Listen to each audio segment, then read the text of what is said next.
اگرچہ موسیٰ کی نجات بھی بڑی اہم تھی، اس نے اپنے لوگوں کو غلامی سے نکالا، تو بھی مسیح کی نجات اس سے زیادہ اہمیت رکھتی ہے، کیونکہ اس نے اپنے لوگوں کو گناہ سے اور گناہ کی مزدوری سے آزاد کیا۔ اس لیے مسیح کی نجات موسیٰ کی نجات سے زیادہ اہمیت رکھتی ہے، کیونکہ وہ ہمیں ہمیشہ کی زندگی دیتا ہے اور نئی زندگی کا آغاز ہوتا ہے۔ فسح کے برے سے پورے گھرانے کے لیے ایک وعدہ تھا کہ پورا گھرانہ بچ جائے گا، اور یسوع مسیح جب زکئی کے گھر میں گیا، وہ ایک محصول لینے والا تھا، گناہگار شخص تھا، اس نے یسوع کو قبول کیا تو یسوع نے کہا کہ آج اس گھر میں نجات آئی۔ اسی طرح سے جب پالوس اور سیلاس فلپی داروغہ کے پاس تھے تو انہوں نے اس سے کہا کہ خداوند یسوع مسیح پر ایمان لا تو تو اور تیرا گھرانہ نجات پائے گا۔ نجات جو ہے وہ پورے گھرانے کے لیے ہے۔ یسوع ہمارا فسح کا برہ ہے۔ پاکیزگی کے لیے معائنہ کیا جاتا تھا۔ جب ہم خداوند کے زندہ کلام میں سے مقدس لوکا طبیب کی معرفت لکھی گئی انجیل میں پڑھتے ہیں تو وہاں پر ہے کہ وہ یسوع کا شاہانہ داخلہ یروشلم میں ہوتا ہے، اور یہ وہ وقت تھا جب لوگ اپنے برے ہیکل میں لا رہے تھے تاکہ ان کا معائنہ کیا جاتا کہ وہ قربانی کے لیے لائق ٹھہرتے، وہ بے عیب ہوتے۔ اور یسوع نے بھی اپنے آپ کو اپنے لوگوں کے لیے اور رہنماؤں کے پاس یروشلم میں لاتا ہے تاکہ وہ اپنے جلال کے لیے ان کے سامنے پیش ہو اور خدا کے بے عیب برے کے طور پر اپنے آپ کو پیش کر سکے۔ اور یسوع نے اپنے آپ کو بے عیب ہونے کے لیے پیش کیا۔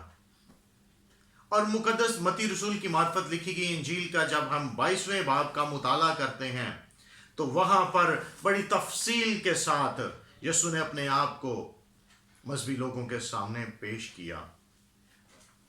22ویں باب میں یسوع نے ہیرودیوں کے پاس اپنے آپ کو پیش کیا۔ ہیرودیوں کا ایک ایسا گروہ ہوتا تھا جو ہیرودیس کی حکومت کو تسلیم کرتا تھا اور رومی حکومت کے حامی لوگ تھے۔ انہوں نے یسوع سے کہا کیا کیسر کو جزیہ دینا روا ہے یا نہیں، یسوع کو پھنسانے کے لیے۔ تو یسوع نے کہا کہ مجھے ایک سکہ دو۔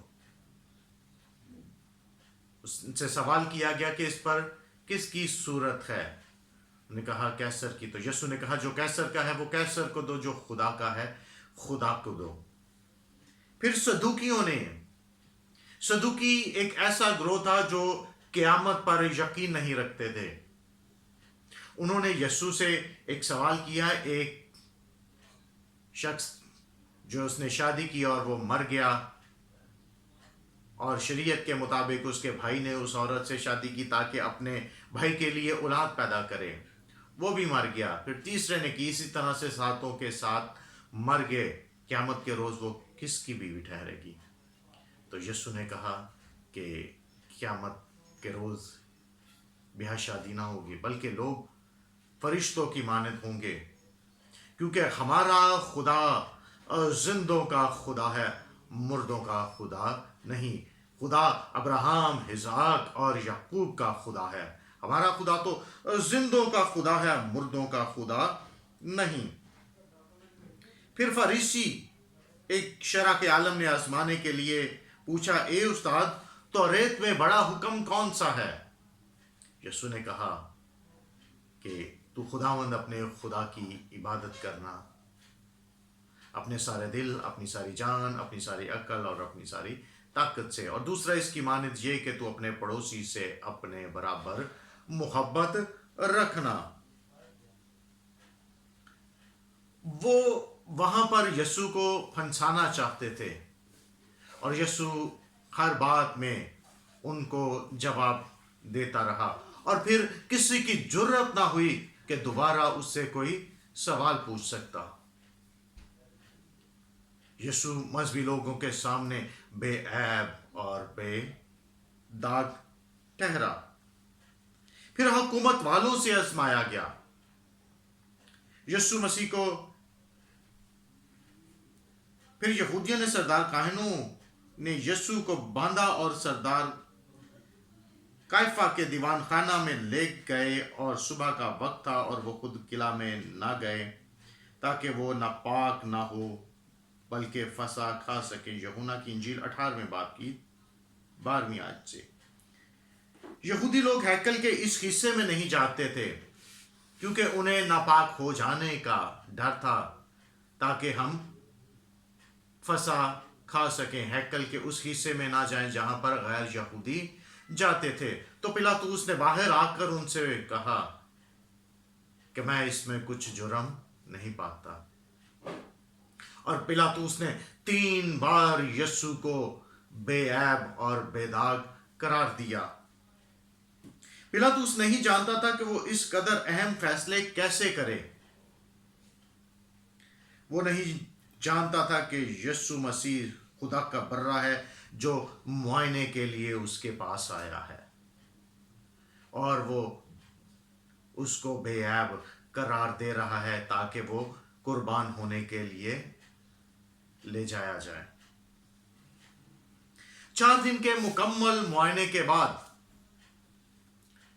یسوع اس لائق ٹھہرا کہ وہ فسح کے برہ کے طور پر قربان ہو سکے، اور جس طرح سے فسح کے برے کے طور پر قبول کرتے ہیں یسوع کو،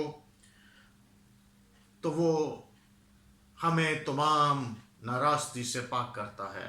جس طرح وہاں پر برے کے خون لگائے جانے سے ہماری مخلصی اور نجات تھی، اور اب یسوع مسیح کے خون سے ہے۔ مقدس پطرس رسول لکھتے ہیں کہ ہماری مخلصی سونے چاندی سے نہیں بلکہ بے عیب اور بے داغ یسوع مسیح کے خون سے ہے، جو ہمارا فسح کا برہ ہے۔